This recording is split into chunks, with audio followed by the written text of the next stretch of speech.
Assalamualaikum. My name is HUMAIRA binti HASHIM and my partner AQILAH SYAHIRAH binti ANUAR will talk about corruption. In this video, we will learn more about corruption and MACC. According to MACC 2009, corruption is the act of giving or receiving of any gratification or reward in the form of cash or in kind of high value for performing a task in relation to his or her job description. An example, a contractor rewards a gift in the form of an expensive watch to a government official for awarding a project to the company belonging to the contractor. Bribes are made up of money, gift, bonuses, votes, services, wages, posts, discounts. According to Islamic perspective, corruption is al-rishwah, means bribery, is a matter to disqualify or to uphold the truth. However, Dr. Yusuf Al-Qaradawi mentions, includes consuming other people's property in a wrong way, is receiving bribes. As an example, the money given to the ruler or officer, so that the authority or officer is in the cause of a sentence which has been made, or the law which is detrimental to his opponents according to his or her first institute, or to be delayed as there is an interest, or so on. The World Bank and the Malaysia Anti-Corruption Commission (MACC) have declared corruption as public enemy number 1 through New Straits Times, reported by Datuk Dr. Rohani Ahmad in 2019. In addition, he also stated that Jim Yong Kim, the World Bank Group President, declared this in Washington on December 19, 2013.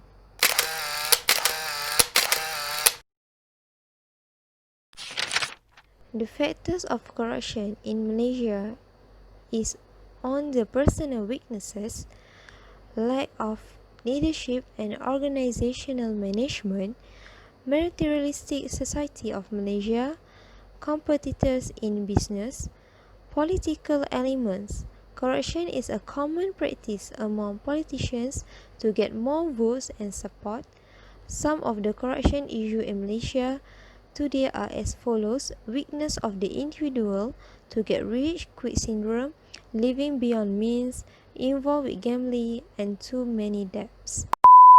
Corruption can be in form of corruption in judiciary, business corruption, political corruption, corruption in government, corruption in law enforcement, corruption in education, corruption in healthcare system, and administrative corruption. In Section 3 of MACC Act 2009 listed some of the forms of gratification, and it can be in the form of money, donation, gifts, loan, fee, reward, valuable security, property or interest, finance benefit, or any other similar advantage. Dignity, employment, contract of employment or services, and agreement of employment or render service in any capacity are considered as a bribe. Industry in Malaysia that are most affected by corruption, according to Global Corruption Barometer 2009, indicates in Malaysia 3 areas most prone to corruption are the construction industry. Firms in Malaysia perceive for investors to invest their companies is prone to fraud, corruption and abuse.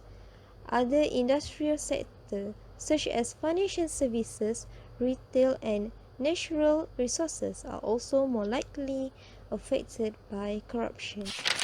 Statistics in Malaysia shows that public staff in Malaysia covers nearly 1.7 million people who was providing services to the residents of Malaysia, which is estimated at 32.6 million people in the future.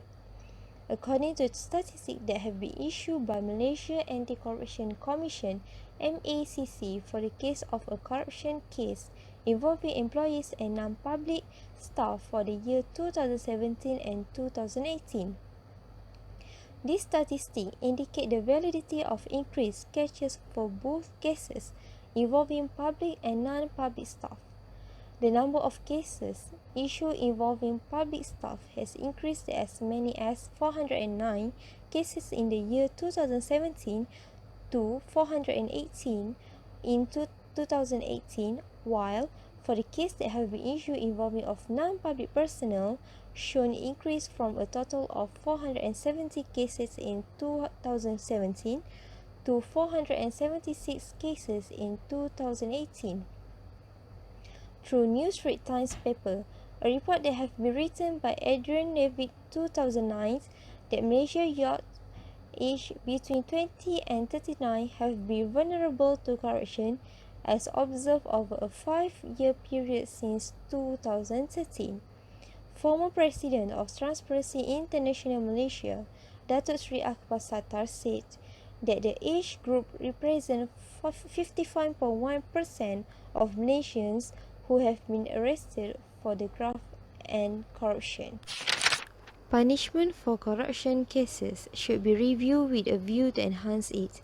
The penalties for any corruption-related offence in the Malaysia Anti-Corruption Commission (MACC) Act 2009 are imprisonment for a term not exceeding 20 years and a fine of not less than 5 times the sum of the gratification or RM10,000, whichever is higher. By enforcing this clause, anyone found guilty will face a jail sentence of not less than 14 days to a maximum of 20 years. The existing fines of BTRM 100,000 and 200,000 need to be reconsidered since the offenders can earn millions of ringgit through corruption, smuggling, human trafficking, money laundering, and even illegal logging. Any person who knows and fails to report an act of giving and offering of bribes is committing an offence under Section 25 and of the MACC Act 2009.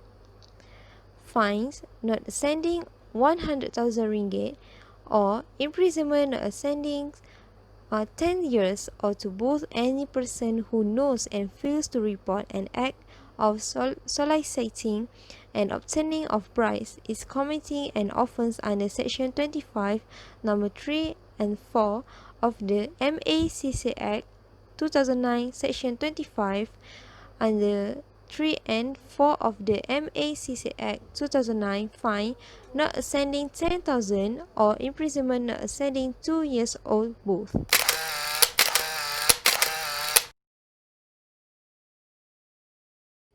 Malaysia Anti-Corruption Commission (MACC) is an independent anti-corruption commission that have been approved by Parliament and the government on 2008 and replacing the ACA 1982 Act to MACC Act. The MACC Act 2009 came to effect on 1st January 2009, which led to the official establishment of the MACC as an independent, transparent, and professional body to effectively and efficiently manage the nation's anti-corruption efforts. In moving towards convincing the public of the MACC's independency, transparency, and professionalism, a check and balance mechanism was created through the formation of 5-panel independent body to closely and constantly monitor the functions of the MACC. This check and balance mechanism comprised of the Anti-Corruption Advisory Board (ACAB), the Special Committee of Corruption (SCC), the Complaints Committee (CC), the Operation Review Panel (ORP), and the Consultation and Corruption Prevention Panel (CCPP) that functions to advise as well as to ensure that the functions and rules of the MACC are implemented efficiently, effectively, independently, with transparency and professionally. Members of these bodies represent the general public and comprise of senior ex-government officials, politicians, government and opposition, professionals from the business and the corporate sector, academicians, lawyers, and well-respected individuals. Function of Malaysia Anti-Corruption Commission provided under Section 7 Malaysia Anti-Corruption Commission Act 2009 as follows: to receive and consider any report of the commission of an offence under the Act and investigate such of the reports as the Chief Commissioner or the officer consider practicable, to detect and investigate any suspected offence under Act 2009, any suspected attempt to commit any offence under Act 2009, and any suspected conspiracy to commit any offence under this Act. The third, to examine the practices, system, and procedures of public bodies in order to facilitate the discovery of offence under this Act and to secure the revision of such practices, system, or procedures as in the opinion of the Chief Commissioner may be conducive to corruption. The fourth, to instruct, advise, and assist any person on the latter request on ways in which corruption may be eliminated by such person, to advise heads of public bodies of any change in practices, systems, or procedures compatible with the effective discharge of the duties of the public bodies as the Chief Commissioner thinks necessary to reduce the likelihood of the occurrence of corruption, and to educate the public against corruption, and to enlist and foster public support against corruption. Boleh cikgu terangkan apakah prosedur dalam menangani rasuah setelah pihak SPM dapat aduan? Saya nak jelaskan dulu aduan dengan maklumat, dua perkara yang berbeza. Okey. Maklumat adalah yang mana kata mempunyai asas rasuah tapi belum disahkan. Dan aduan sama ada pengadu tu, pelaku rasuah tu terlibat diri secara langsung datang ke pejabat SPM. Tu adalah dua perkara yang berbeza. Okey, kalau kita mempunyai maklumat, sebagai contoh, kawan kita sampaikan maklumat berkaitan rasuah kepada kita, tapi kita tak terlibat dengan kegiatan atau pelaku rasuah tu, so kita tak boleh anggap dia sebagai aduan. Kita akan anggap dia sebagai maklumat. Maklumat kita terpaksa sahkan dahulu. Bila pihak SPM terima maklumat daripada mana-mana sumber, sebagai contoh surat layang, email, fax,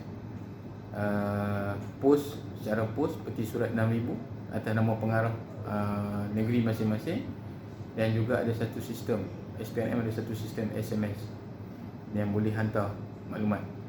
So bila ke-5 atau ke-6 cara maklumat tu disalurkan pada pihak SPM akan bawa maklumat tersebut untuk dibincangkan dan diputuskan sama ada maklumat tersebut mempunyai asas rasuah atau tidak. Kalau ada rasuah, maklumat kita tak sebut aduan, kita sebut maklumat. Maklumat tersebut akan dibuka fail untuk disahkan terlebih dahulu. Faham? Okey. Kalau aduan, mana kata pelaku yang terlibat secara langsung dengan kegiatan rasuah, sebagai contoh kita ditahan oleh anggota polis atas satu kesalahan, contoh pakai telefon bimbit semasa mandu, dan polis tersebut minta duit untuk kita tidak dikenakan saman maksimum. So kita bagi pada polis tu RM100 sebagai contoh. So kita terlibat dengan kegiatan secara langsung pelaku rasuah.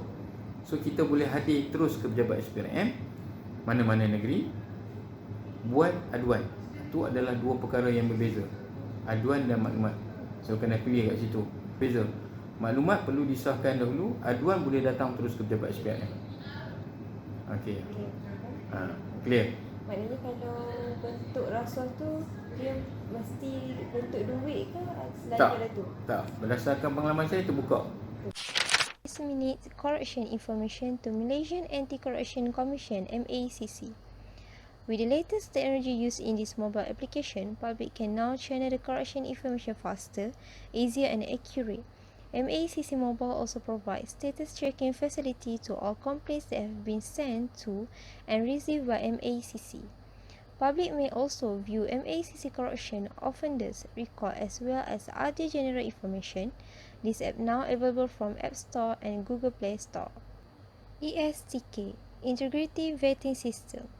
ESTK is the acronym for the Electronic Integrity Vetting System. The ESTK manages the integrity vetting process by Malaysia Anti-Corruption Commission (MACC) for minister, government departments, non-government organizations, private corporations, associations, clubs and others. The ESTK is an online application process developed to facilitate and expedite the application for integrity vetting to the MACC without requiring physical delivery of such applicants. The integrity vetting conducted by the MACC is implemented based on Perkeliling Am Sulit 1, 1985, issued by the Prime Minister Office.